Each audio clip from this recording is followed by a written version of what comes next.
What to know about the Iran war today? President Trump is again voicing optimism about a potential deal with Iran to end the war currently paused by a 2-week ceasefire. Mr. Trump told Fox News the conflict is very close to over, as he and Pakistan's leader suggest a new round of direct U.S.-Iran peace talks could be looming. The Iranian regime is challenging the U.S. military's claim to have completely halted economic trade going into and out of Iran by sea, and is again threatening to impede commercial shipping in another vital Middle Eastern waterway if the American blockade of its ports continues. The Iran war continues to drive a deeper wedge between the U.S. and its NATO allies, and between President Trump and the leader of the Catholic Church. Mr. Trump has lashed out again at Pope Leo for calling for an end to the war, and for what he considers NATO's failure to support the U.S.-Israeli attacks on Iran. 4 Lebanese rescue workers killed in 3 straight Israeli attacks, paramedic groups say. The Israeli military killed 4 Lebanese rescue workers and wounded 6 others in 3 consecutive targeted strikes Wednesday, paramedic groups said, a stark illustration of the human cost of the Israeli military campaign against Hezbollah in southern Lebanon, a day after the two countries held historic talks in Washington. The back-to-back Israeli attacks on the southern village of Mayfadoun, near the bigger town of Nabatea, hit the first group of medics responding to a distress call from wounded civilians, a second group trying to assist their wounded colleagues, and a third group rushing to aid the first 2 teams that had been targeted. The Israeli military did not respond to a request for comment on the strikes, beyond saying it was looking into what happened.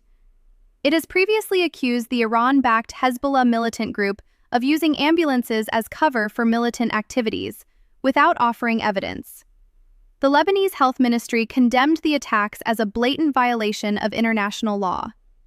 Abu Haidar Haya, an official with the Islamic Health Committee involved in the rescue operation, said he feared such direct targeting of medics meant that there are no more red lines in this war. By the Associated Press.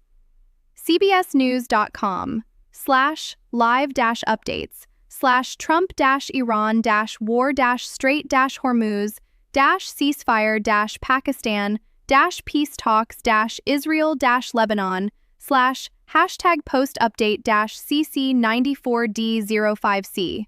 Link copied. Trump says Israel. Lebanon leaders to speak Thursday. President Trump says leaders of Israel and Lebanon will speak on Thursday, as Washington pushes to ease hostilities after the rivals' first direct talks in decades on Tuesday. Trying to get a little breathing room between Israel and Lebanon, Mr. Trump said late Wednesday on his Truth Social platform, referring to the meeting held in Washington the day before, the first direct negotiations between senior officials from the two countries since 1993.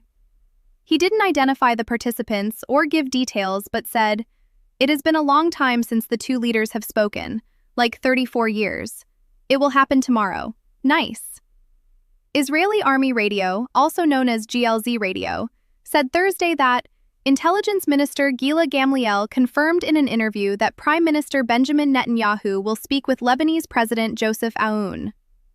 GLZ quoted Gamliel as saying, "I hope that this move will ultimately lead to prosperity and flourishing for Lebanon as a country. This is a move that was conceived over time." A senior Trump administration official said earlier that the president would welcome an end to hostilities between Israel and Hezbollah in Lebanon, but stressed that any such outcome isn't part of talks between Washington and Tehran. Lebanon was pulled into the Middle East war on March 2nd, after pro-Tehran group Hezbollah attacked Israel. Since then, Israeli strikes have killed more than 2,000 people in Lebanon, health officials there say, and displaced more than 1 million in that nation, and Israeli ground forces have invaded Lebanon's south.